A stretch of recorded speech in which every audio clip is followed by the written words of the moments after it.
are doing some analysis with the face detection, and we have used a lot of libraries into it. So what I'll do is I'll drive through with that application, so you'll get a proper feel that how exactly a Python is powerful enough, which can drive these all things together, and which can be a very beneficial for machine learning or a data science, or we can say a data scientist persons who are developing applications based on machine learning, or which we can use to what we can say train our machine, because machine is what machine is like a very small child, and we used to train our machine first. So in order to learn with that, then that machine will learn a lot of things, and then machine will give us what exactly we require, right? So let me just share my screen to you.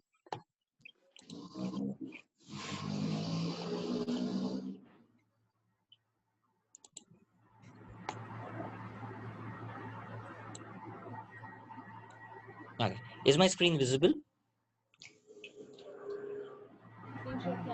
Yes, sir, it is visible. Yeah, great. Okay, thank you. And one more request to participants, please mute your mics. And if you're having any queries or question to ask me, then please put it into chat so I can take it once I get a chance of it. So without wasting much more time, let's start with our today's agenda. So we are starting with what exactly machine learning is. So when we say a machine, so machine is what? Machine is just a simple, we can say, like I've given you an analogy, like it is a child.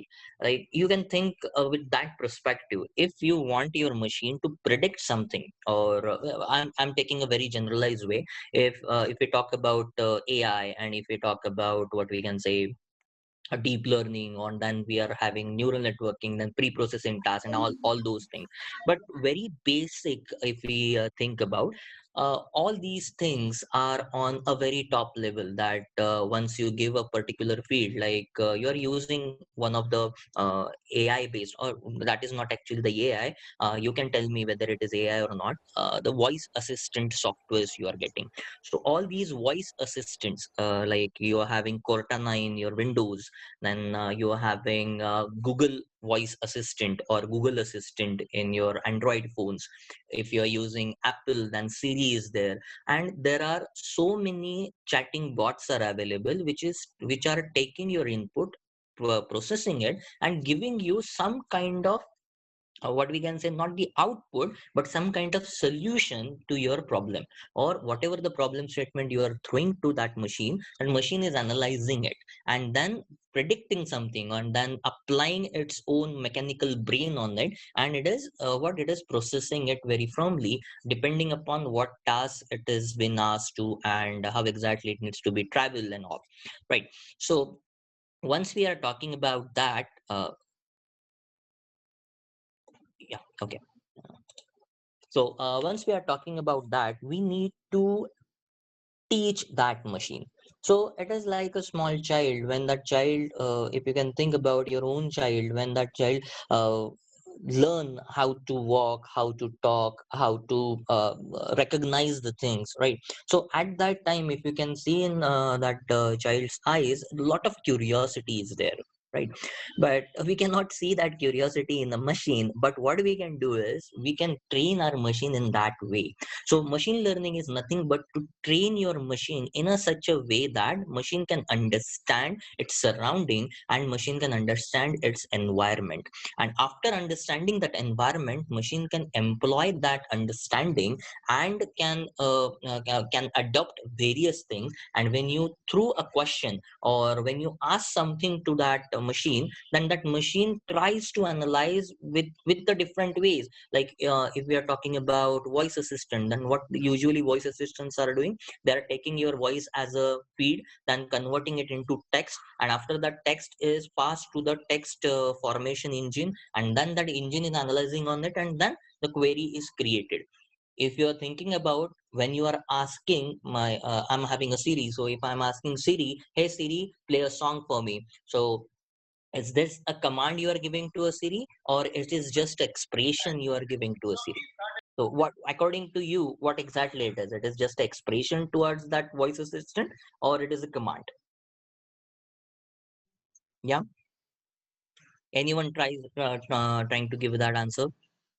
So if I'm asking something to my voice assistant, let's take example. I want my Siri to play a song for me. So I'm asking Siri, "Hey Siri, play a song for me." So what exactly it is? It is a command or it is just expression to it?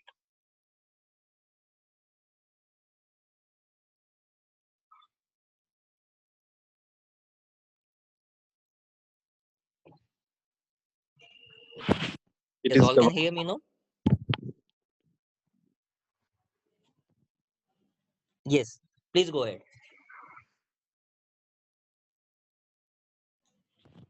It is command. It is command. Okay. Let me pull up a chart first. Okay, it is command. It is command. Okay, fine. As we think about it is a command, but if we can think with the prospect of programming, it is not actually the command. It is just an expression. A command. It gets translated. That expression gets translated into command. Now, how exactly? I'll tell you. Now, just before making this question, I just talked about, it is just like whatever we ask to that voice assistant, it is taking that voice as an input. So there is a voice recognizer script, or there is a voice clarity script, then there is a noise cancellation script. So there are various scripts are working to understand what that user have asked, or what that user have thrown, right? So after that, it is captured as a text, and then text engine is analyzing what exactly it is, and then it is fired as a command to the main assistant. And after that, assistant is confirming to you by displaying that same command whether you wanted to do this, right? So sometime it happens if there is a very noise, or you are into a crowdy space, or there are various background noises are coming. Typically in this pandemic, we all are working from home. Even I am also working from home, so a lot of uh, kids disturbance is there. So we cannot say the disturbance, but that is now is humanity, right? uh, so that thing, if that expression, or if the first, whatever the voice we have created, that is a command, then it is obviously whatever the output you will be getting, that is not the desired output what you want. So that's why it needs to be cleansed first, or it needs to be clear first, and then it is forwarded to that voice assistant. Now, cleansing of your data, it is very important in terms of every single input, or in terms of processing it. Now, why? If we talk about various input things, like you can create a data set with the help of almost anything. So you can have a normal Excel, and you can create a table that can be your data set. You can have a Word file, and you can put random words into it, that can be your data set. Or you can have a Python or R programming language to create a sophisticated database that can be feed as a data set. Now, when we say a data set, it is different than the database. Database is totally different, and data set is totally different. Now, what data set is containing? Data set is containing the values what you are giving to that machine to understand. So it is not like database that you are dumping something on it. It is a value from that your machine is going to understand your environment. So to feed that machine with these values, to feed that machine with the different areas of understanding, we need to have a solid base of making that machine learn. So we will be having a learning, what we can say, approaches. So if we talk about the learning approaches, before that, if we take a quick view on what exactly machine learning is. So by definition, machine learning is a subset of artificial intelligence. Now, sometime it is clear to all, or it is not clear to everybody, that machine learning, AI and NN, means a neural networking, these are independent but interdependent. Now, why exactly it is? Because until and unless you create a sustainable environment where machine can learn, you cannot achieve deep learning. until unless you have a complete deep learning cycle with you, you cannot achieve neural networking. And if you're not having both the things, you cannot have a better artificial intelligence. Now what intelligence is what you are making yourself. Like I'm talking right now, once I learned to talk, that from that time I already this is in my mind how to talk, right? So language comes later, but that expression I have already registered in my mind. So there are different things which contributes into it, like my neurons and hypothalamus and the protons and the protein cycles. So all those things are there, which is taking in place to register that feeling or to register that learning permanently in my mind, right? So definitely that becomes intelligence afterwards. So I can create statements, I can talk in different languages, I can create a separate language. Even if I want, I can create a separate language. So all these things comes from intelligence. So if we go back a little bit, after learning, intelligence is coming. So after learning, you are giving a deep thought onto it. That's why the deep learning comes into exist. And after a deep learning, intelligence is coming. So if we talk about only the artificial intelligence, then there are mainly three types of artificial intelligence what we can get, which is a very beginner artificial intelligence, like these are the voice assistants or command specifiers. So these are having what? These are having a very limited area, or they are having a very limited vicinity to process, and even the output is again limited.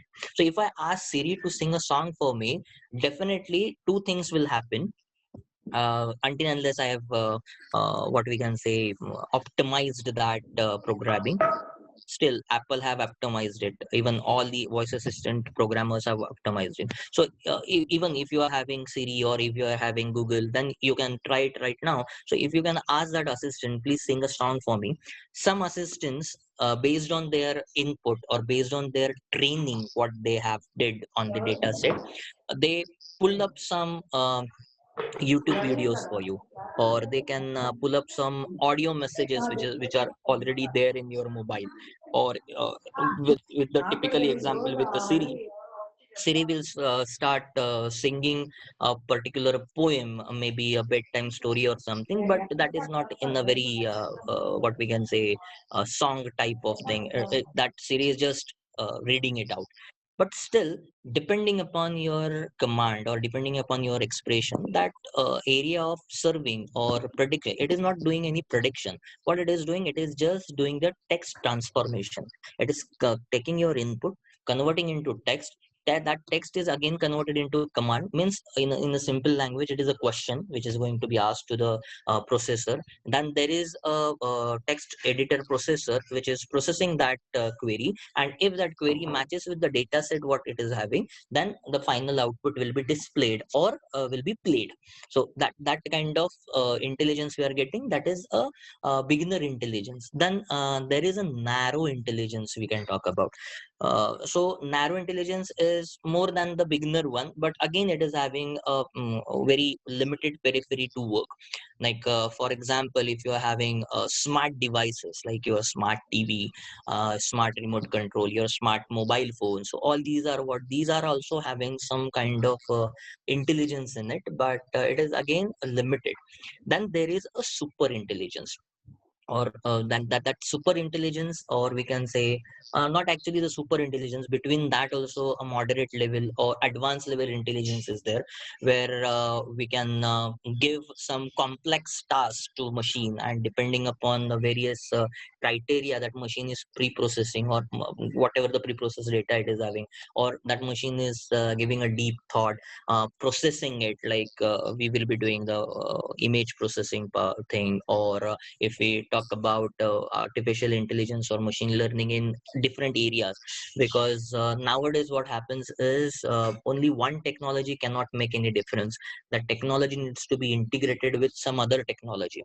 Like if we can take IoT, Internet of Things. So IoT can properly blend with machine learning. So you're having a device and you are having artificial brain on it, which is thinking all the things. Like you are getting Alexa, Amazon Alexa, or Google Home Assistants. So these are what? These are the combinations of two different technologies, IoT and machine learning. Similarly, in automotive industries, automated what we can say production lines are there, and which is controlled by robots, and those robots are having a artificially created intelligence in it, or it is having deep learning algorithms which are working, and they are finding some flaws in production, or they are capable enough to create a new production line itself. So they are having, even in space also, for researching different planets, then capturing the space images, traversing it through, uh, getting all the information out of it. So all where we can say machine learning is implemented. But only machine learning will not give you a sufficient result. That needs to be integrated with some other mainstream or auxiliary technologies. So that's why machine learning is a subset of artificial intelligence. Again, it will be having a deep learning in it. It focuses mainly on the design of a systems. Like if you can see, it is focusing on the design of the system, thereby allowing them to learn and make predictions. Now it is a machine, and you know that once you give input to a machine, then it is going to give us a output. Now if I ask you what is 1 plus 1, then what will be your probable answer? Of course 2, because you'll be going to be very honest and telling me a very true answer. But if I wanted to bluff in this case, and if I give you answer 11, and I'll be having all the other jugaads to prove that how exactly 1 plus 1 is 11 and it is not 2, that I can make it. Why? Because there are two types of intelligence are there in our mind. That is, first is a positive intelligence and second is a negative intelligence, like true and false, we can say. So depending upon that, we can do lies, we can say truth, and we can made that a particular vicinity. But this is not the very true condition in the terms of machines, because machines are totally depending upon us means these can be dependent upon other machines as well to create its intelligence. So that's why whatever they are going to learn, depending upon that they are doing the prediction. So in one of the case study, if we can say, if I wanted to predict a profit and loss for a particular e-commerce company, let's take example of Amazon. So Amazon is having thousands of products, and thousands of products are sold at a midnight, or we can whatever the statistics they are having. I'm not going to challenge that.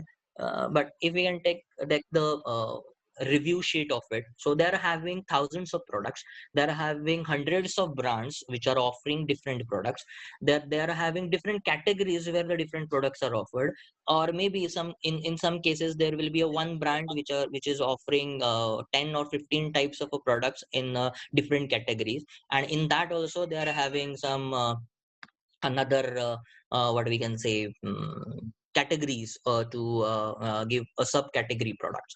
So in this case, if I wanted to predict a profit for a one day for Amazon, and I wanted to throw like after a month whether that Amazon portal will be in a profit or will be in a loss. So if that kind of prediction I wanted to make, then I need to have a proper data, and I need to create a proper data set out of it. So if I'm getting a true values from Amazon, then my machine will learn true things and can predict very precisely, or not the very precisely, we can increase its precision to predict, but at least it be on a fair way.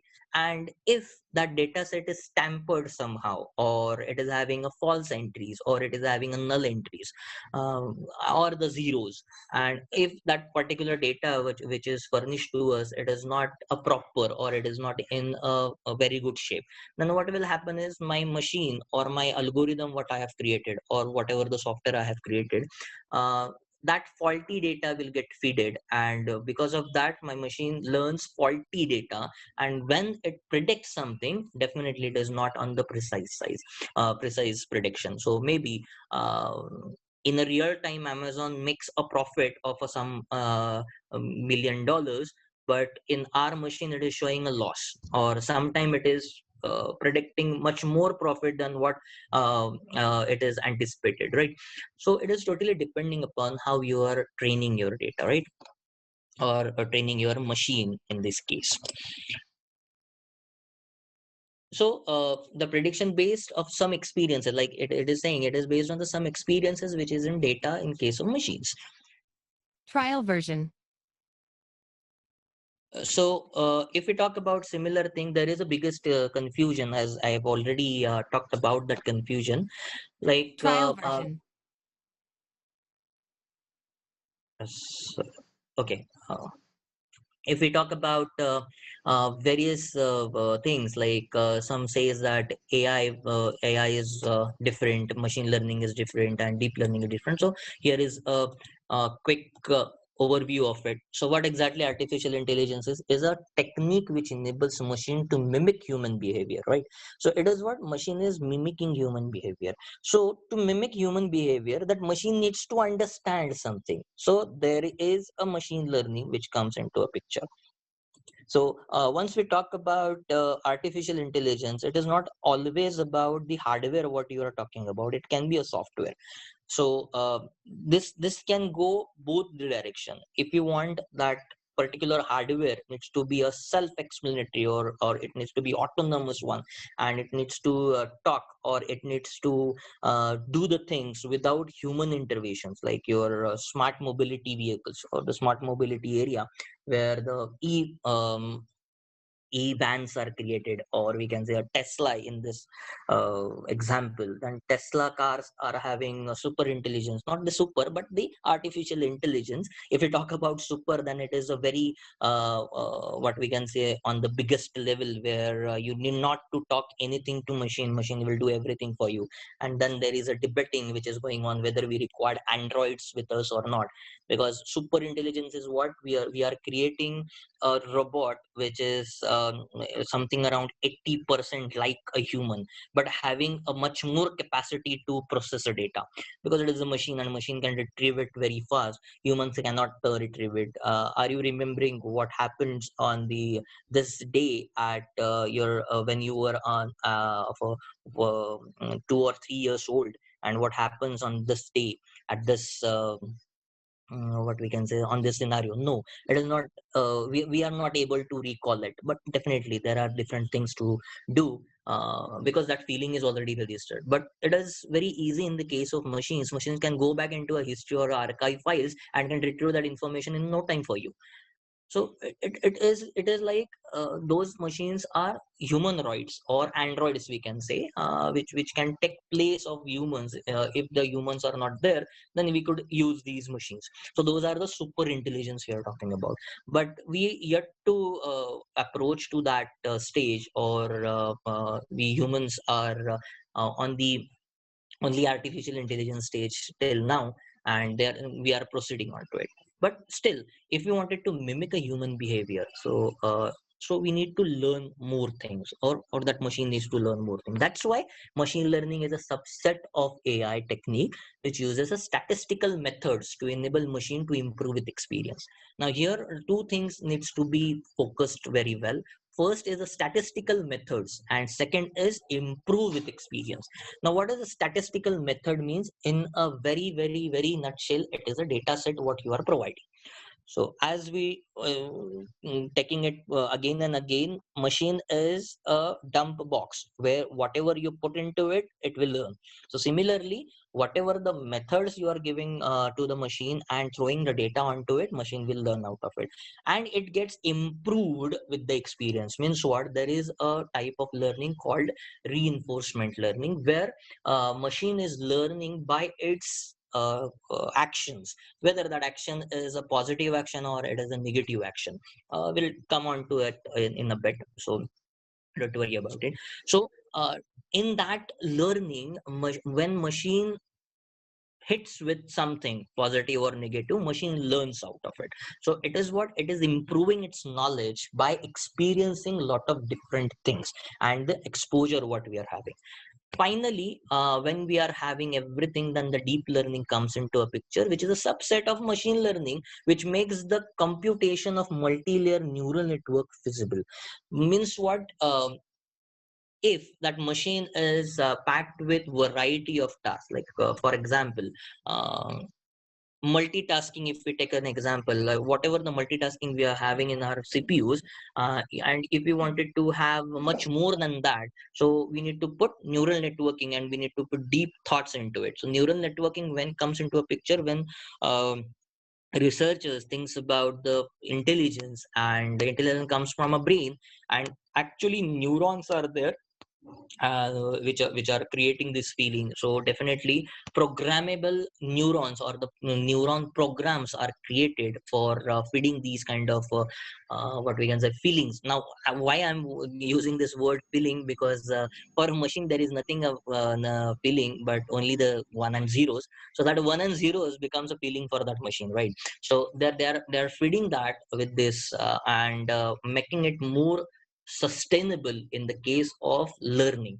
So if we talk about this deep learning approach, then this deep learning you can get into artificially intelligent or we can say good intelligent machines like IBM Watson or supercomputers, what you are getting. So those are having a good capacity of thinking. They are having neural networks into it. And even this deep learning can be experienced in some home automation systems as well.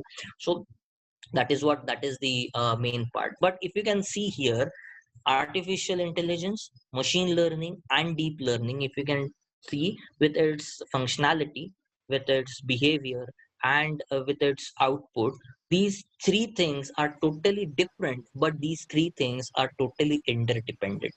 uh, like you can now connect the dots. Until unless you have a good data set, you cannot train a machine.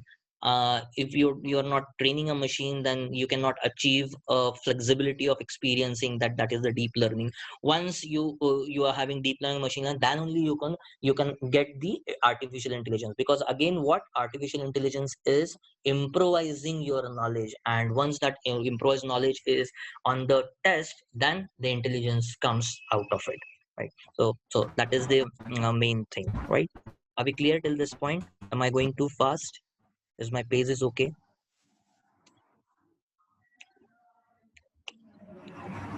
Yeah, it's fine.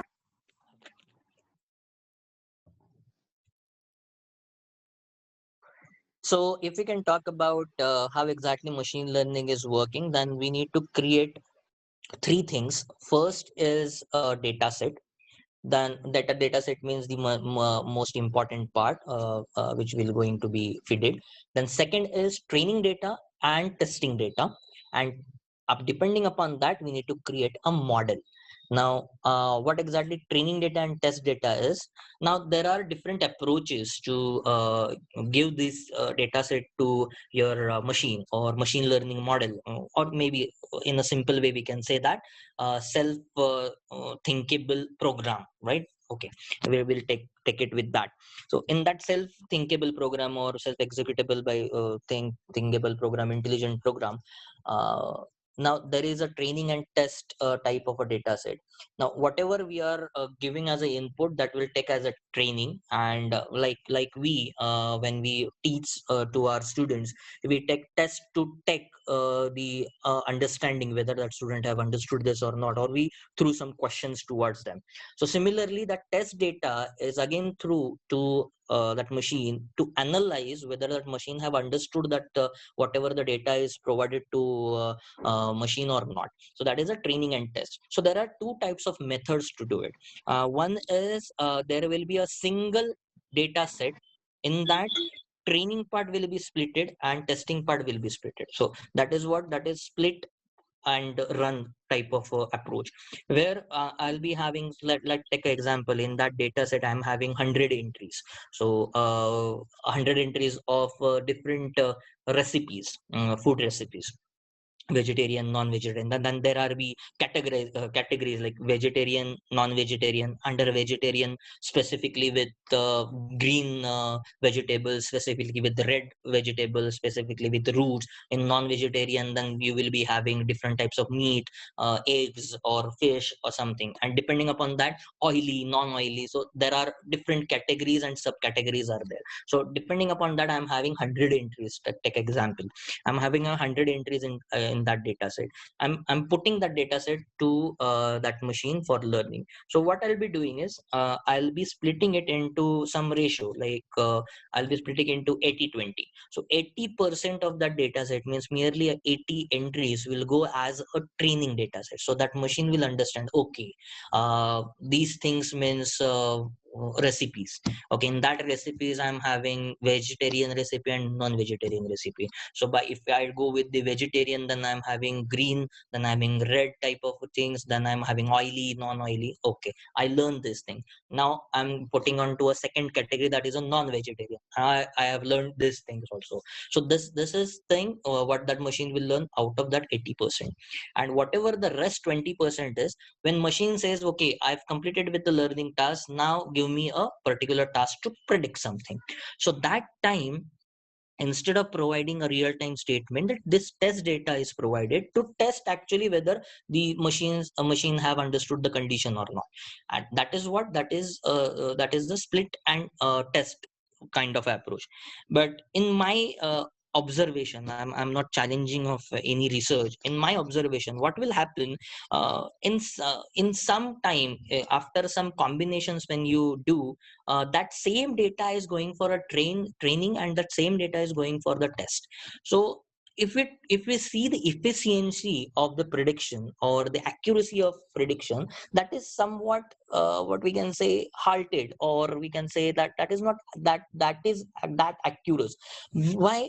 Because the same thing is going for a test, same thing is going for the train after some iterations. So maybe after thousands of iteration, and this thousands of iteration can be happened in matter of minutes. And that then that time, what will happen, that data becomes a what we can say a dump, or we can say that that is not a usable data now. It is not in a good shape to use it. At that time, machine learning model will demand for a fresh data. And if we continues with this approach, then the prediction cycle get decreases in terms of precision. Now there is a second method of overcoming this situation, because this situation may arise in after some iterations. Definitely it will come. For a first time, if you are doing it, or for learning, it is good for only a one type of a job, right? Like Siri or Cortana, it is good for them. But if I wanted to have medical equipments to perform surgeries, or those androids to perform surgeries, then that time I need to have a good test and training data sets. So by that, what we can have is, we are having ongoing feeding mechanism. So in that case, what is happening, that particular machine is keep on learning with the new environment which is thrown to it.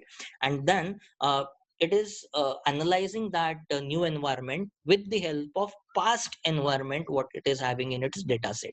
So we are providing the data set, like for example, if you talk about this medical field, then robots are there which can be performing surgeries. Now it is in very primary stage, but if we can go with this thought, What about then other students? Those who have not raised their hand.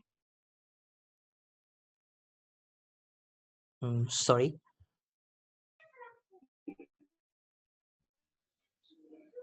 Yeah, there was someone actually. I think, Okay. yeah, her mic was actually on, so I muted Ah, her. okay, okay, okay. Thank you.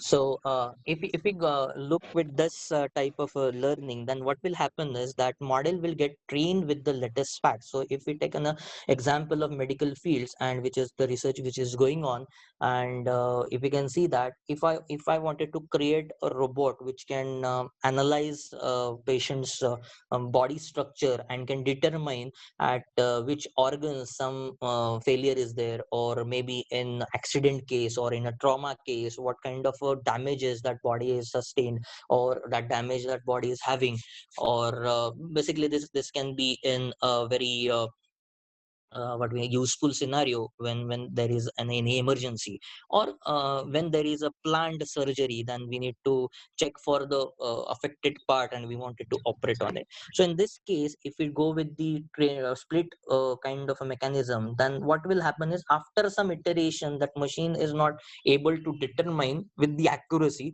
whether there is a problem or not, because that machine is having a habit, because that is the artificial habit what we are creating on the machine. So that machine will be having a habit to get the that kind of a data, than one type of a data. But in the second approach, which is a forward feeding, or which we can not the forward feeding, but which is a continuing feeding mechanism, where machine will understand by its own action. Once the particular scenario is coming in, machine is analyzing it, comparing it with the other scenarios what is already processed, so that we can say the pre-processing part, so which is already processed, and creating a new understanding and implementing its prediction. So if we can see that this type of learning is sometime it is time consuming, because it needs to analyze it very thoroughly, but after that the feeling what that machine is having, that is a permanent feeling, like like we humans are having. When we learn something out of it, we'll definitely remember it at the last stage of our life, right? For example, the essential parts, how to walk, how to talk, like this. Even our knowledge itself, so we are continuously updating it, but see the fundamentals, you all learns the fundamentals. You learn basic math, so that is the fundamental, so you will be remembering it till your last breath. So definitely this feeling what machine will be having, that will be there till the last moment of that machine, when that machine gets decommissioned. So that is the more way that machine can understand, and machine can predict in a very good scenario, or what we can say with the best accuracy. So there, that is why the most favorite method of learning of mine is reinforcement learning. This kind of learning is into a reinforcement actually. So once we are having training test learning data, then we already applied it on our model, that is our program, and after that the live scenario is thrown to it, and depending upon the input, it is trying to predict. Always machine learning output is into a prediction, and it is into a percentage only. It is not going to give you any what we can say definite answer. It can be 99% accurate, but till now, if you can see, 95% accuracy is achieved in some cases, depending upon the data set. But if you are achieving 75 to 80% accuracy, that means that your machine learning model is fantastically working, and it is having a very good sense of humor, or it is having a very good sense to sense different things and to predict, right? So basically these are the things. Even there are some algorithms which can create this kind of feeling, like we can have svm, we can have knn and all those. So these are the algorithms which can help machine learning to predict out of the data set. But the most important part is you need to have a flawless data set. You need to have data set with maximum positive entries. After a while, after that, you need to have a good implementation of algorithms which can take help of these input from the data set, and can help machine learning model to predict out of that, and to analyze what is the situation in front of it. And the most importantly, how you are getting the approach, that is also the important part. So all these things can be programmed through various programming languages. It can be in C, C++, C sharp, but the most favorite among all data scientists are R programming or Python. But more focus is on Python, because Python is open source. Secondly, Python is having a direct object manipulation kind of approach. Then it is very easy to learn. After that, you can create your own expression into it. So basically, by all seeing all these tasks, Python can provide you the infrastructure or the required environment where you can create your sustainable machine learning model. Nowadays,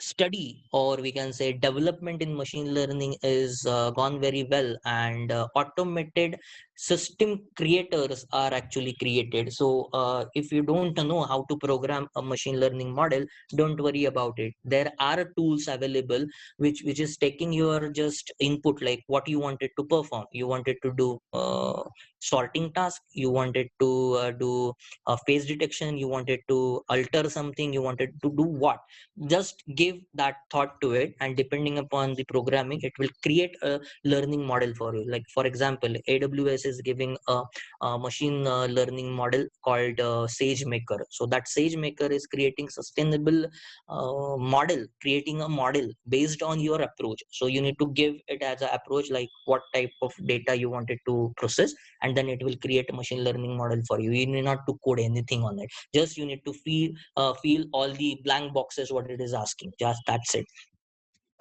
So that kind of a simple approach we can have. So of course, when we are talking about machine learning types, then there are supervised learning, unsupervised learning, and reinforcement learning. So let's take a quick brief of it, and then I'll explain you the Python programming, and I'll show you that software how we have implemented, and different libraries what we use, and what exactly those libraries are used for, and how exactly we can get them. That way we'll do. Now in the supervised learning, if you can say, the whatever the input data we are having, that is the raw input data, but it is of what, it is a one type of a data. Like in this example, if you can see that there are apples, but if you can see, there are two types of apples. One is in input type, it is a red apple, and in your testing, it is a green apple. Now how exactly machine is understanding, machine will get that input. These types of inputs are there. So if similar type of image or similar type of input comes, I need to flag it as whatever the input name or the header is there. So maybe a header is apple or red apple, or the shape is like apple. So after that, in supervised learning, dataset is created. Then algorithm, whatever you want, that you need a knn, you need svm, depending upon that you have trained your model and you processed it. After that, this is your training data set what you are talking about. Now for the testing, we taken up a apple, but the green apple, not the red apple, and we thrown to the machine. With that green apple, we taken the banana, we taken the pineapple as well. So depending upon that, we asked machine to sort apples. Then what happens, what machine have did, what machine have inputted these elements, if the similar elements come, these are the apples. So it have detected green apple as an apple, but that machine doesn't know whether that is a green apple or it is a red apple. Only it identifies the shape. Now this is a shape and this is the apple, and it eliminates all the other input. It have not detected it that is the banana or that is the pineapple, but it have eliminated it, and only the apple it is capturing and showing you the output. This is the apple what you have processed. So that is the supervised learning, where you are providing a very sophisticated area of input data, and it is to the point, and it is having a labeled information. So it is having a proper labeling on it. So this is the apple, this is the banana, this is pineapple, this is jackfruit, these are grapes and all.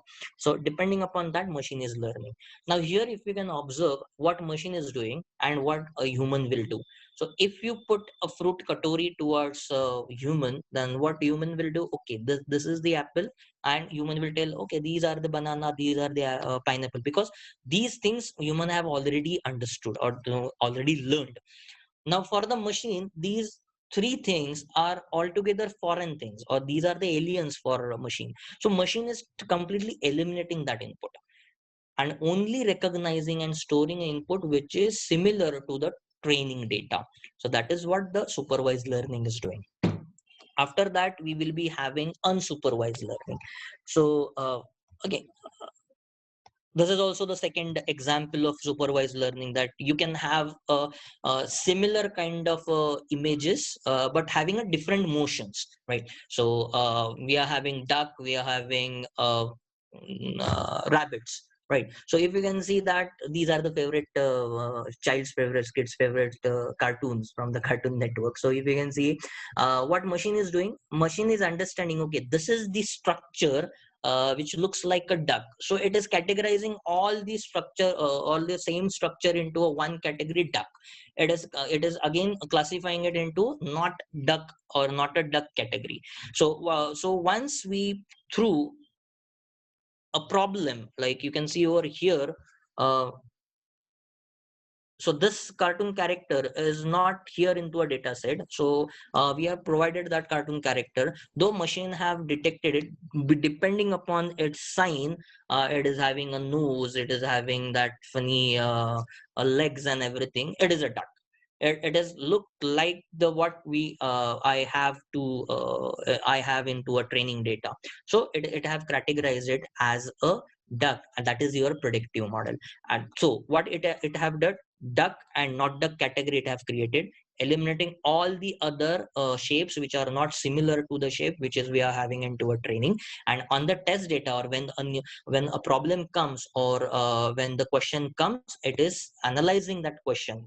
At this time also it is analyzing all the features. So here the feature extraction comes into a picture.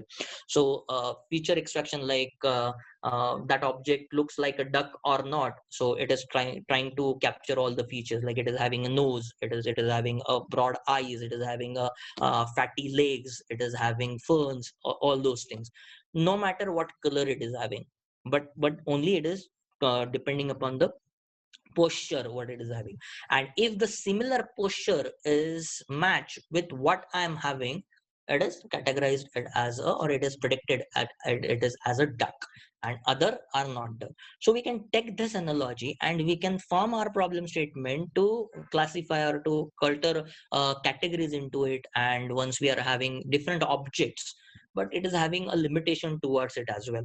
So how exactly it is having a limitations, like uh, in your study room, if you can see, you're having your study table, then there is a laptop, then there is a desktop, there is a mobile phone, there is a geometry box, there is a compass box, there is a normal cricket ball, and there is a bat. Now if you are providing an input, like you wanted to find out where the geometry box is, or the compass box is, and you provided that image or particular input to data set, then after that data set is processed, unfortunately in supervised learning it is detecting mobile phone as a compass box and your geometry box as a compass box and compass box as a compass box. Why? Because it is only focusing on the shape, and if the similar type of shape is presented, then it is categorizing it.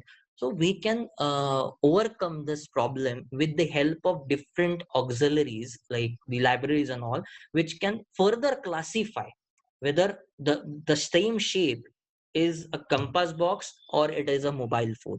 So that those are the features what we wanted to extract. So depending upon different features, your improvisation can be happen. That's why machine learning is what, learning from the different environment, so improvising with the situation. So that is it. So if you can see in the supervised learning, definitely these three algorithms are more often used: random forest, support vector machine, and linear regression. So I'm not going into deep of this because I'm sure in some other sessions you will be having a very deep dive onto it. But this is just for information. Then supervised Hello. learning, if you can take example. Yeah, Hi. I just have a question. Sorry to disturb you. yeah, Just no want to problem. ask. Okay. You said that statistics is part of machine learning, right? And also deep learning is also part of machine learning. So is statistics also used in deep learning or not? It is totally depending upon what type of statistics you are having. I mean to say, statistics means what? You can have a different types of data sets, and ultimately once you are culturing that data set into a sustainable use cases, then your data sets becomes a features, and those features again are categorized into the statistic. So in deep learning as well, we are having a one scenario called pre-processors. So these pre-processors are assuming that a particular data set is already pre-processed. Like for example, if we can take this example, I'm having data to predict whether Amazon will have what profit or loss in near future. So what data set I need to have? I need to have their ERP systems data set, or I need to have their sales and purchase books data set. So in that case, this input will be pre-processed already, and it is having a pre-processed data. So all the duplications will be removed, all the data cleansings will be happened, and that statistics is created. And if you talk about the pure statistic, again it is again used in machine learning and deep learning both. Only the difference in machine learning and deep learning is, in machine learning everything is started from a scratch and machine is learning out of the data set. In a deep learning, that partial learning is already happened, or in artificial intelligence also, or neural networking also, that partial intelligence is already captured by pre-processing. So that pre-process task is through to that model to predict. So only the prediction part is remained with the deep learning or with the neural networks. So that is the difference in that. But definitely yes, if we take it into a very nutshell, yes, in both the cases statistics are important and are used. Okay, thank you very much. One quick question. Sorry, Yeah. Vardhan. So if somebody is new to this neural networks and deep learning, and they want to start something in this, do they still have to learn statistics, or can they do without statistics? They Is can it do very without statistics. Again, it is depending upon what you wanted to process. So if you are having domain of medical, and if you wanted to judge whether that particular person will have any respiratory disease or not, so what you need to have a data set which is coming from life support system. So that life support system data, it is in a data set. You need not to apply any of the statistic implementations on it. There are the tools which can convert it into a statistical input. So again, it is depend what kind of processing tools you are using. If you are using MATLAB, then it can go like the wavelength form. If you are using any Python or something, it can go into a digital form as well. So it is totally depending upon that. It is not necessary that you need to thoroughly know the statistics. Even I'm from the information security person background, and I'm a hardcore auditor, but still I can perform machine learning task in my programming. I have not gone through with the statistics. okay? Thank you very much. Yeah. Okay, any other questions?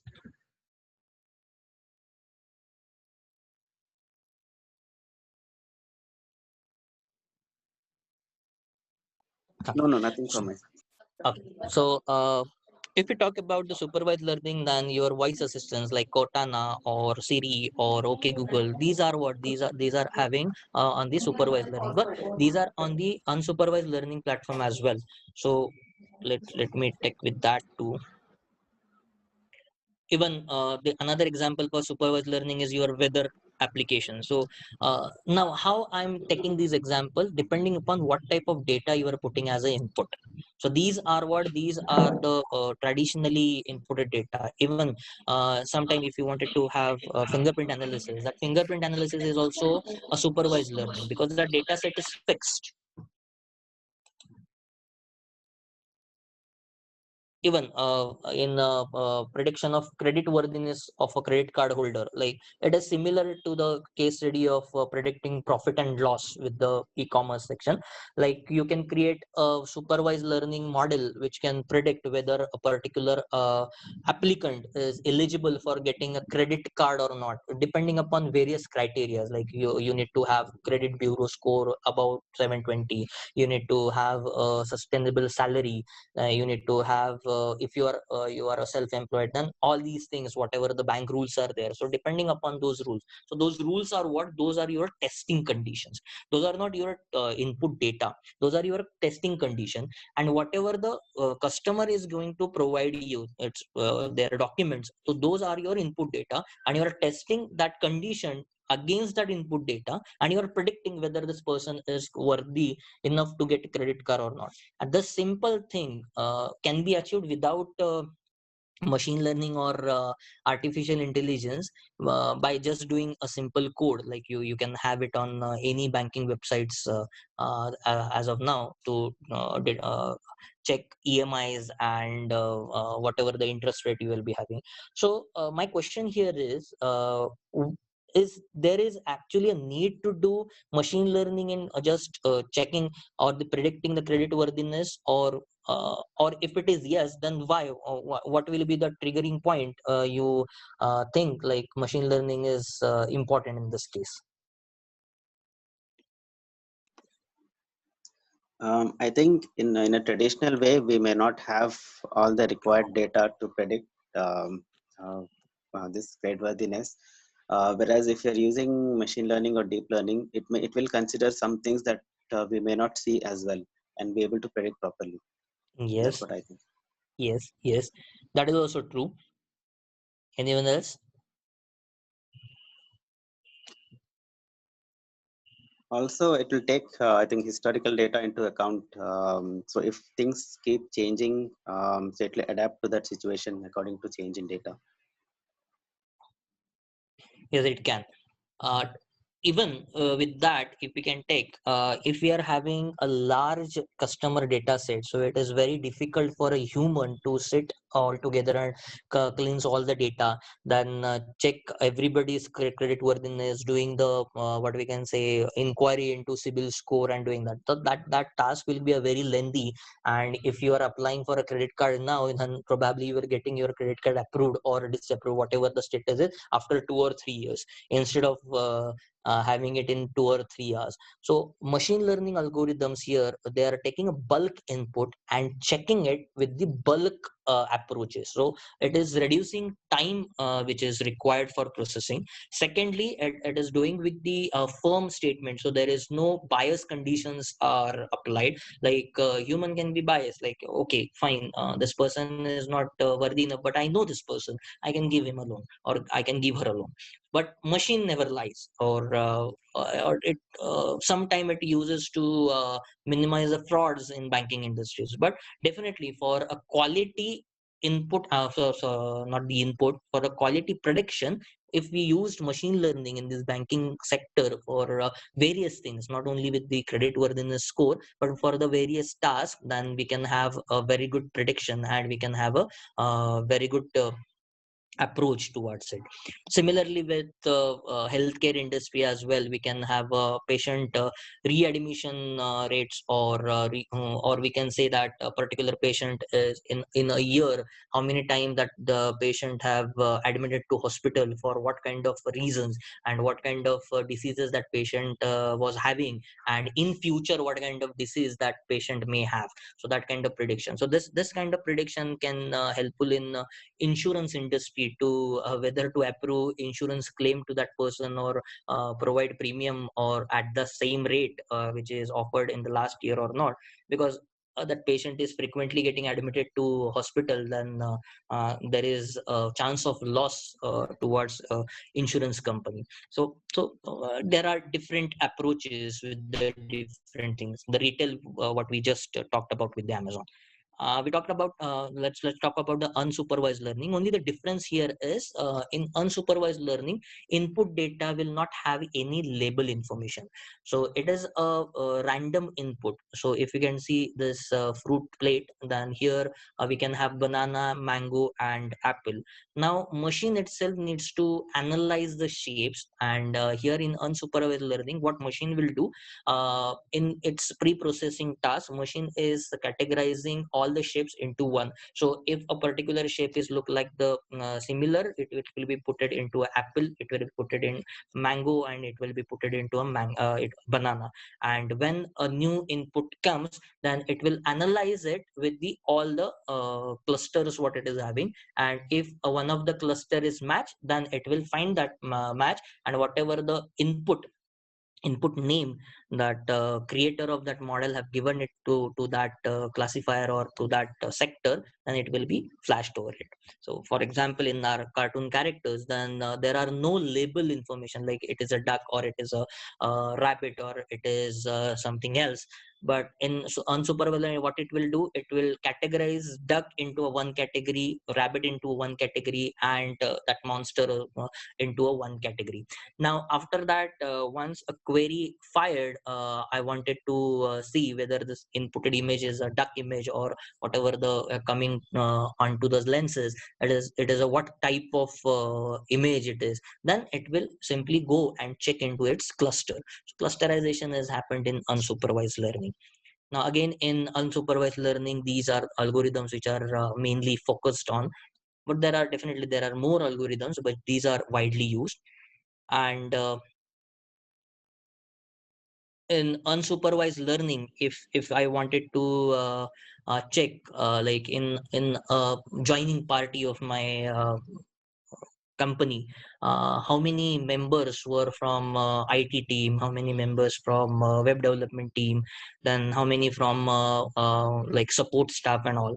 And after that, I wanted to see how many of them are drunk and how many are them are just having a vegetarian food, non-vegetarian food. So in that case, we can use unsupervised learning. So if we talk about this type of approach, so we can create a project in a crowd management line, and we can have a specified input, and that machine learning will sort that input, and it can give us a very good prediction out of it.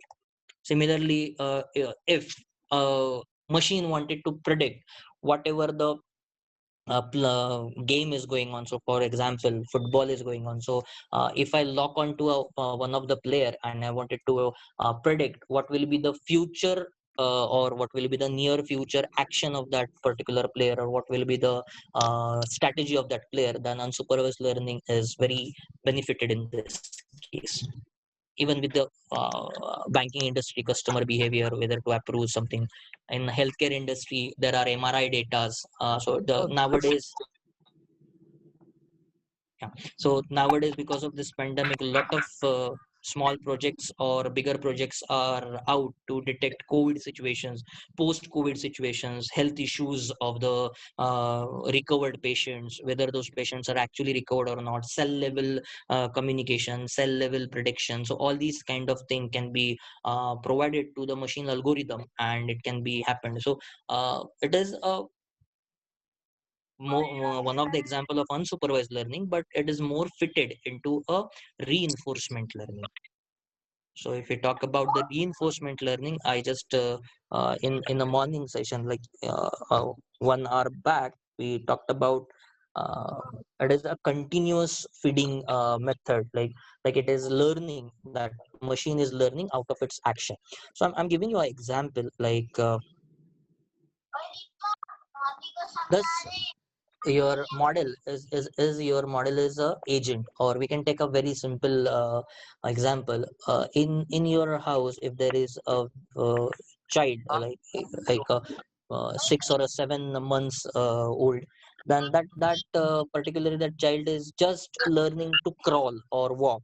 So at that time, if that child wanted to go to mummy, or wanted to go to a certain place where the toys is there, and that the child start crawling in between its way, if you observe that child is looking around every time, left, right, up and down, to understand what type of environment it is. And in between, the child's hit with a toy box. Now that time what happens is, a particular soft toy is somewhat far from that particular toy box. So that child will take a pause for a couple of seconds or a minute, analyzing that is a box, seeing that is the main thing what a child is required or not, and it's turned out like this is not the toy what I want. Then that time the child ignores that box, or that child takes another route and reaches to the that particular soft toy or something which he or she wanted to have. And after that, that he or she will start again go back to the original start position. At that time, if you observe deliberately, seeing that box, that child is not getting stopped. That child is making it around, going from around and reaching to the start point. Now here are the two things what child have learned. One, first thing, that when the particular toy box was hit by him or her, that is the negative reward what that child gained. Okay, this is not my destination. Registered that feeling, registered that whatever the response it has. Then child went to the actual reward, gets it. That is the positive reward. Okay, I want that teddy bear, and that teddy bear is founded now. So that is the positive reward. And after that, this is the learning what the child have.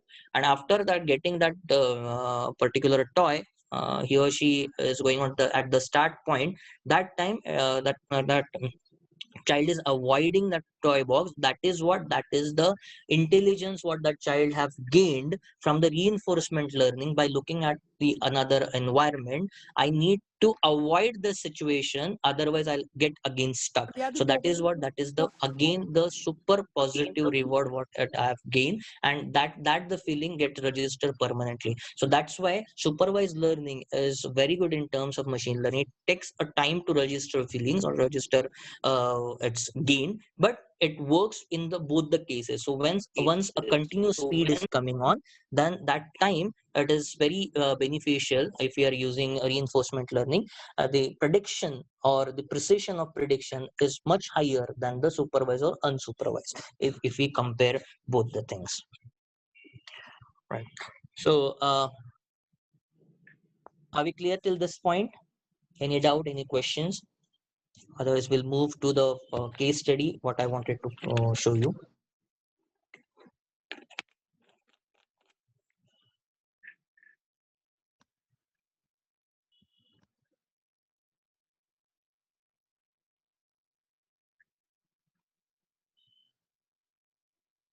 Okay, I think there are no questions. So let's see how exactly Python can be used. Okay, we have some clear. Okay, fine. So let's see how exactly Python can be used to have a neural networking. So I have implemented OpenCV, that is Open Computer Vision, as I'm going to perform face detection. Now, what we have created is we have created an application which can take video as an input, and again image as a test input. So yeah. So whatever the image we have put it, or we have given it as a input, that particular person is present in that video or not, and any time that person is detected, every time that our script is creating a rectangular on that person's face, saying that this person has found, this person has found, and the name of that person. So for that we have implemented OpenCV using Python. So I'll just show you.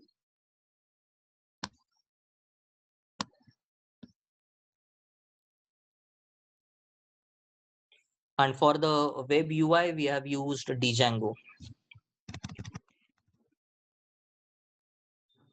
Before that, I'll show you what different, sorry, here it is. Just go to here. So these are the libraries what we have used. OpenCV, that is Open Computer Vision, which is the most used computer vision library and highly efficient. So as I told before, you need not to write everything from a scratch now, because many of the work is already developed, and most of the work is in open source. So you can borrow that source code, you can modify as per your requirement, and you can redistribute it. Even you can redistribute it, or you can create your own production application, and you can use it commercially as well. So OpenCV is one of it. OpenCV is open source, and you can download its source code, or you can use it as it is. So I have not made any changes into any library. I have used it as it is. Just I have implemented my business logic on it, because to create any sustainable application, most importantly, you need to have a clear business logic. What you need to perform and how you need to perform, by which way you need to perform, that is the main thing, which is comes after what you wanted to have. That decision you need to have first. So we wanted to see that whether a particular person is there in a video or not. So it can be used in variety of things, like in law enforcement also it can be used, or to find missing people it can be used in that case. So we thought about that, and we created this application. And the beauty of this application is, because of the OpenCV and scikit-learn, we have used scikit-learn as a repository distributor player. As in this, what will happen is, it will give us uh, neural networking or the deep networking feeling with the triplet method. That a triplet method what we have invented. So in this triplet method, what is happening in a traditional face detection, we are having a normal facial points like eyes, nose, cheekbones, and your forehead. But in triplet method, what we are doing is, we are considering a lot more facial points, like length between your one ear to another ear, than length between your nose tip to a left ear, and nose tip to a right ear, then nose tip to length between nose tip to forehead, then cheekbone length. So by all implementing all these facial points, and there are a lot more facial points are there, we are able to detect person in that particular video, though we are having that person's image 5 to 10 years back. So take an example, like maybe you are having your passport size photograph what you have taken 5 10 years back, and now you are in a particular video. So if you can take this gap 10 years, it is a decade, it is a long time, and your face is changed so much, right? Though by doing all these plotters we can identify you, and that prediction is, we achieved that prediction up to 95%. So that 95% predictions we have achieved using deep learning and neural networking, and implementing, of course, implementing triplet method. So for implementing that triplet method, we borrowed some libraries from scikit-learn, and we modified scikit-learn libraries.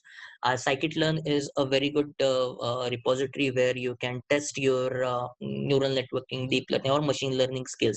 Or if you wanted to start with machine learning, you can visit scikit-learn.org. There is a fantastic documentation available which can get through from scratch. So you can build your own application as well.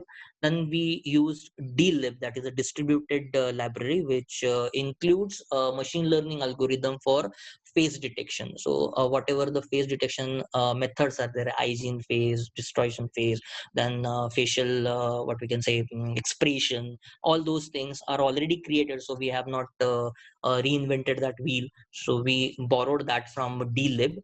After that, we installed scikit image for plotting all these triplet images.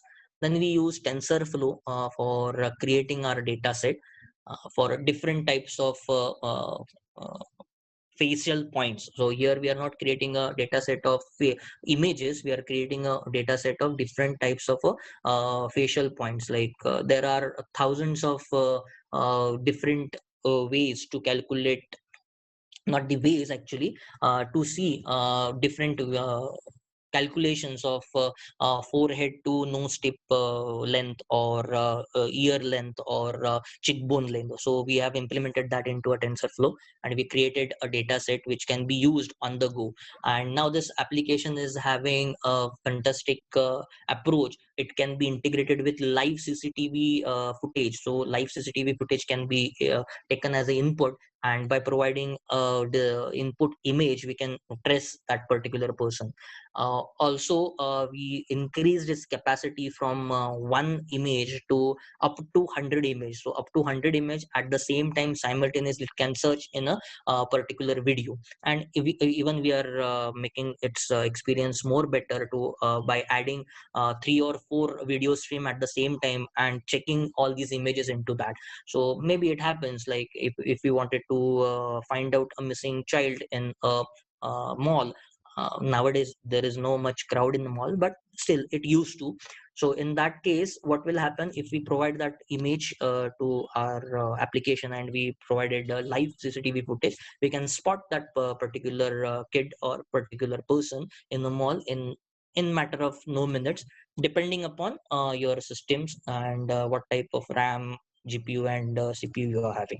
Then we use Keras and MXNet for scalable deep learning framework. So we borrowed that framework from it. So all these are the repositories what we have used, and I believe that these all the repositories what you can use to create your own application, and these are the main repositories or libraries we can say which can be used in any of the deep learning and neural networking applications. So you can use all of this. And after that we implemented our thought on it, and we created application. Let me give you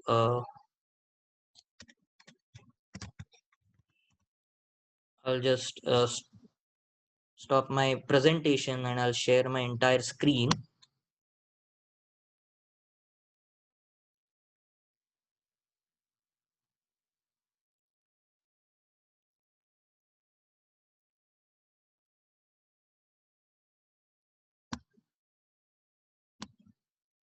Okay. Okay, so here is a quick Python program for face recognition. So what we have did is we have imported face recognition library, and we imported the CV2, that is open CV library. And then using the open CV inputs, we created a variable called input movie, and in that we are providing video file. Maybe it can be of a mp4, it can be of a mpeg4 or avi wam. So all the codecs are already coded because of the open cv, and we are having that ability to perform. And then we have captured that image. We captured is a frame count. Now why we required frame count? Because we will be creating a separate output file for detecting that person's face. And here in this code, what code I'm having right now, we are not taking audio clips.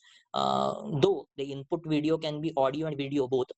That's the AV files what we can have. That AV file we can import, and after that whatever the output we will be getting, we are only transforming it into the frames, and we are eliminating the time codes. So the time code is usually used for audio, so we are not doing with the time code. After that we required to create an output file. So we used writer function in opencv, and using that we have used codec xpid. So that is the codec for almost compressing and decompressing and understanding all the video formats. And here we are writing, or we are creating a new video output. So it can be mp4, it can be avi. After that we captured frame size and height and width of that particular video. So here I'm doing it manually, but in our production application it is doing automatically. But I need to show you how exactly Python is capable. So here in this entire program, if you can see, it is of something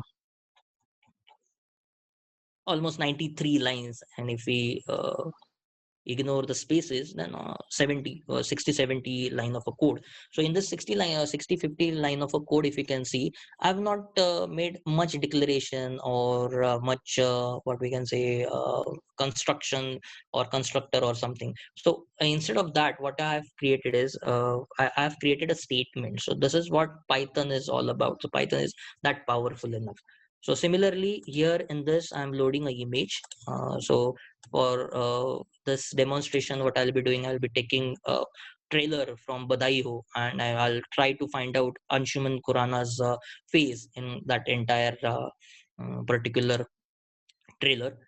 And here I can have 4 simultaneous images, or if I want only one, then I can delete one of the all of these 3, so it can have that one as well.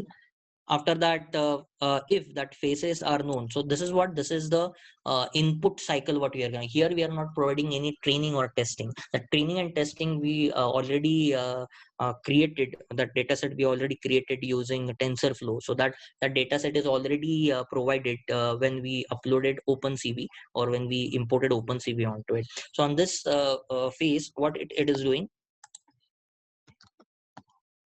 now, it is seeing that if the faces are known, so these 4 are the variables where we have stored our JPG image. We are not storing images directly into the variable, but we are storing its properties. It means that its features. So what kind of features? We are extracting facial points, like the facial points we just talked about, by applying triplet method on it. And then we are storing that information in these variables. And if the initial variables are having true values, like input is matched with it, then on this we are creating a frame. That is what the rectangle is going to look. And here are the names. Whatever the names we will be specifying, those names will be identified when that face is identified. Under that identification, these names will be displayed. So similarly, so this is the program what we are having. Let me show you the execution of it. So we already packed it with Django application builder. So we already built an application over here. Here it is. So I'll just quickly go into that folder. I believe I'm in that folder only. Yes.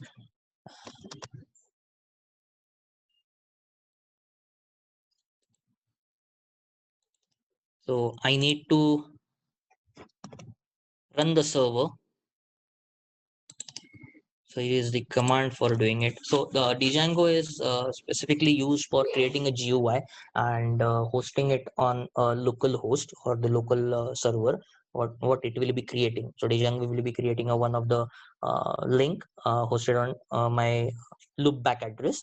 And for a database, we used SQLite. So here I'm just creating a. I have already created a server, so I'm just running it.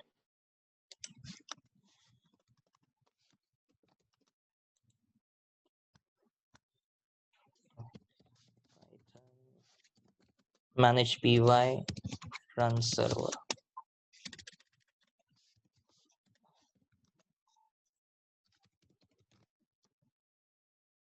Now, what is happening here? I'm having a manage.py as my server manager file, and when I give it as a command to run the server, it have captured all my resources, packed it on a web application, and it have hosted that web application on my 127.0.0.1.8.8000 port. So once I visit it here, 27.0.0.1:800, sorry.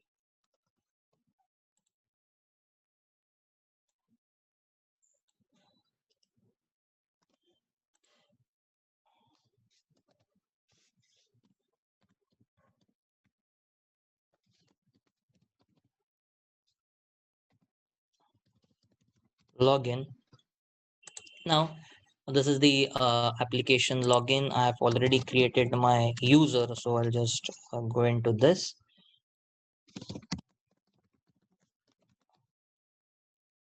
Now I need to choose my file first. So I'll be taking a raw file over here. It's already there in my media folder. I'm just taking it again. I'm taking this video. Now this is the Badai Ho trailer where Anshuman Khurana is appeared lot of time. But the main thing what you need to check over here is it is having a audio as well. But if you can see the different postures of Anshuman Khurana, like his nodding his head, uh, uh, his face is halfly covered. It is in a dark way, like here it is on the side view angle. Then it is having a blurry one. Somewhere it is having shades. Again, here is a black spots. Even the quality of this video is not that good. It is something 240 or 244 something of the pixel. So it is having that blurry images and that blurry video. But still, from that also it is taking that Anshuman Khurana's image, and that Anshuman Khurana's image I'm taking it from Google, a random pic which is not in this video. In that pic, Anshuman is having beard and he's wearing a coat. But on this entire trailer, that kind of makeup is not there. So here, if we can see on the media side images, these are the different images. If we can see, this is the image what I can get. So this look is not in that trailer, right? I'm taking this. I'll type Shuman.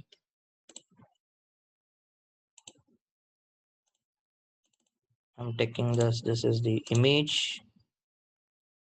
Now I need to give a height and width of that particular video. As I told, I need to do it manually over here, but in a production application, it is taking it automatically. So that automatic program code is already there.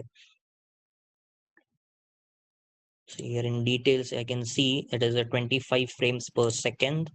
So I'll give count as 25. Height is 360 and width is 640. Output is test AI out. You can give any name. I just start processing of it. It will take some minute because it needs to process 4590 frames, and it is taking something 10-15 frames per second.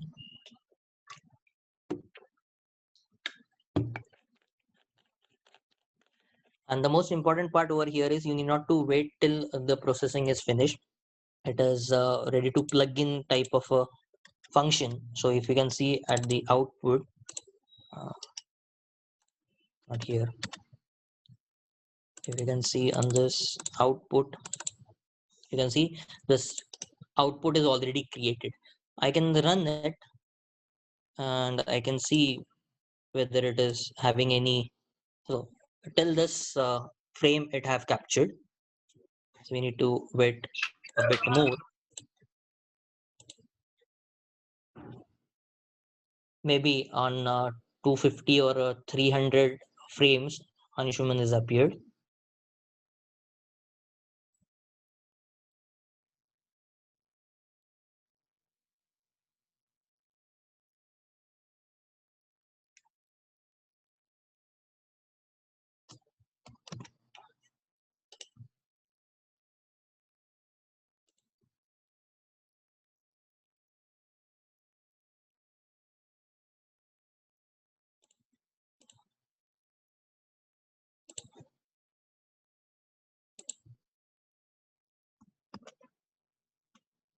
We are having.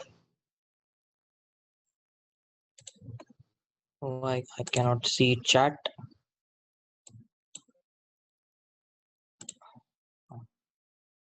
attendance.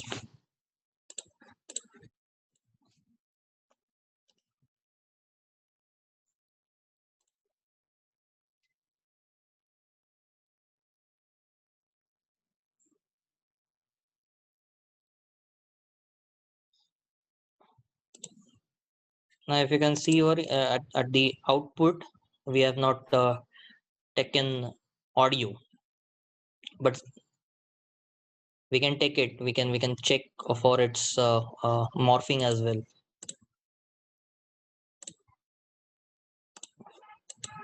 It will take a bit time. So meanwhile, what I'll do is I'll show you another application what we created using TensorFlow and Python, and we exported it into Android file APK. That is for object detection. Now, what that object detector is doing, we created one project for a blind. It is a smart goggles for visually impaired persons or blind people. So this goggle is actually taking surrounding video and seeing what that objects are, and it is classifying into the objects depending upon how they are looking and what those objects are. Even it is capable to capture its destination from that person. So maybe that person is walking on the street and one car is coming from a left side, then it can detect if that person is looking at that left side, that it can detect that car is coming from a left side, and even we are working onto it to detect the approximate speed of that particular vehicle. So if that car is coming from 60 kilometer per second per hour, or it is coming at the low level, or it is from left, so it is actually emitting a audio saying that car at left side. So that person can hear it properly, and person can avoid some accident, or it can navigate him or herself very practically from crowded spaces, because some in crowded spaces these people having difficulty to walk around, or it is benefited to them to identify which objects are where, they can navigate in home properly, and they can find their objects, mobile phone or something. So that video right now I'm having, so I'll just show you that thing. So this is the photo of that smart goggle, which looks like this.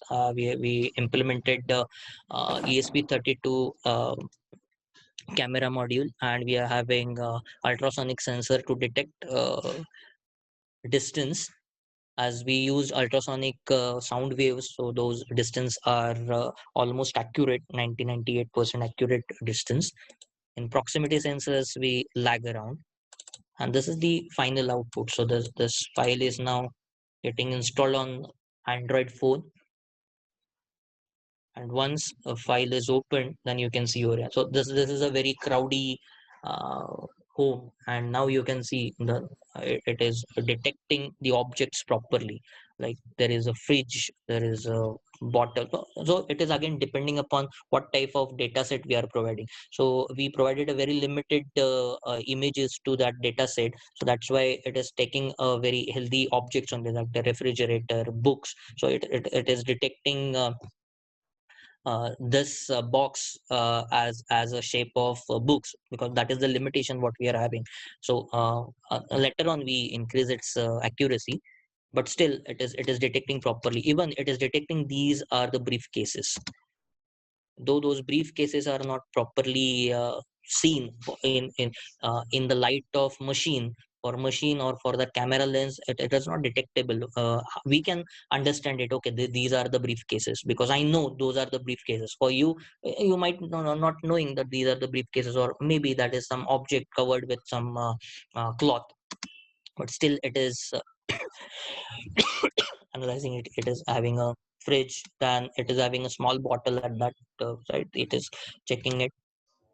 Then you can see, even if you see here, this is a mirror, and television's mirrored image is captured in this mirror, though our software have managed to capture it as a TV. So when we cleanse this all data, and that is the very initial testing what we did with one of our associate who is blind. So at his home. So that time we analyze it, and we change its accuracy, and now it is having optimum accuracy up to 98% accuracy, and it is detecting almost all elements and almost all objects. Even it is detecting color of that object, because it is again a area of work where only object detection can be achieved, but color and shape can be achieved or not. Shape we are already achieved, color also we have achieved. So 75 to 80% color scheme is captured. RBG we are doing, not with the other mixed or granite colors, but solid colors we are able to detect. So this application is also created in Python. So Python is very what we can say powerful enough to operate with, and now almost 50 to 60% work is already created in terms of different libraries. So we can borrow those libraries, and we can create our problem statement based on that. But for this, your business logic needs to be very clear. I think 651 frames have already passed. So and that Anshuman has appeared. Let's check it out.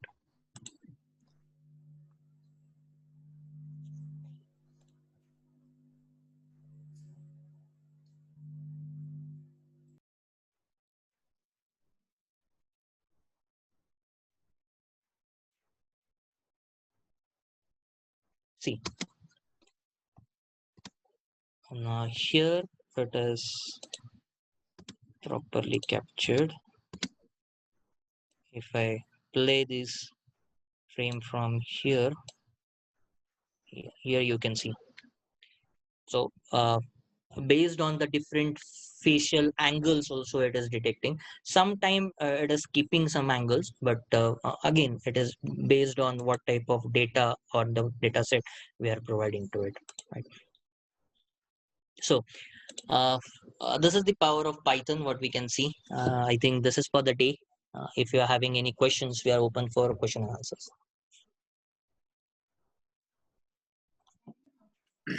Yes, participant, if you have any question, please go ahead.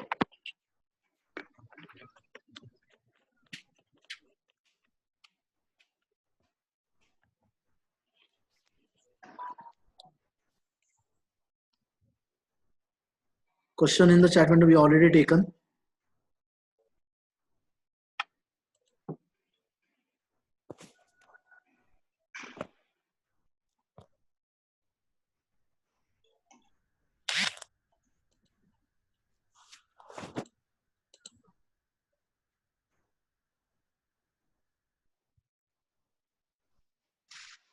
So I believe there are no questions. There are two things: either they got everything or they got nothing. I think first thing is quite possible. We got everything. Thank you.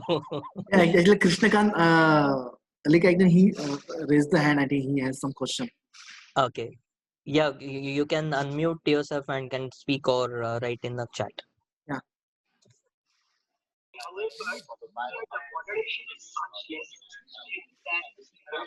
Sir, your voice is very disturbing. It is having very disturbance in it.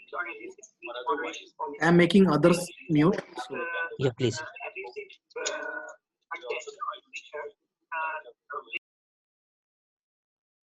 Krishnakant sir, can you please speak again, because we're not able to hear you. yeah, Krishnakant, sir, your voice is breaking. You wasn't audible.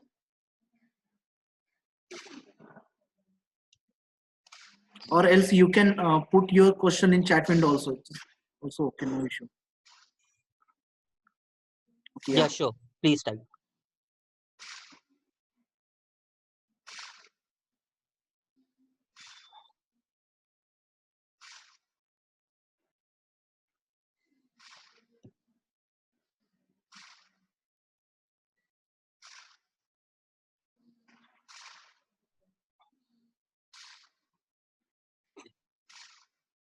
Yes, we can do. Django I've used to create UI and display it on as a web server because I intended to make a web application. That's why I use Django. Without Django also you can do, even the script can be run. But the only thing is you need to install Python 3.6 because dlib is on the Windows I'm talking about. On Linux you can install latest Python, but if you wanted to use it on the Windows, then install Python 3.6 so dlib can be installed, and these are the required files what you need to have in your installation. Let me take that screen. Sorry. So these are the required libraries with its for this particular application. That version is required, but definitely it can be on the latest version. Billard, Click, CMake, Django for web application, dlib, face recognition, NumPy, and OpenCV. Now, why we required NumPy? Because again, the question what we earlier answered, it needs to convert your input into statistical हाँ input, बोला right? So then only your machine will नहीं understand. अजून So here NumPy is used for that.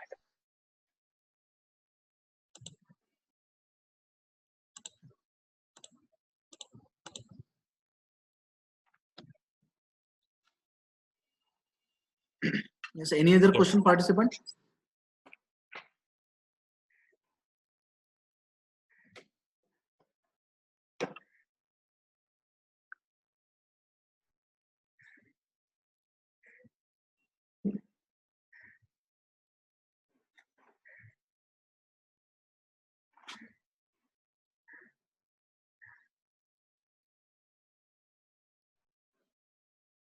Okay. So thank you, Krishnan sir. So thank you very much, participants, to hearing me so patiently and asking very good questions. So I'm leaving my contact details. So if you are having any question to ask me later on, or if you are having any suggestions for me, or you wanted to discuss any project with me, then you can contact me. I'm just giving my contact details in chat.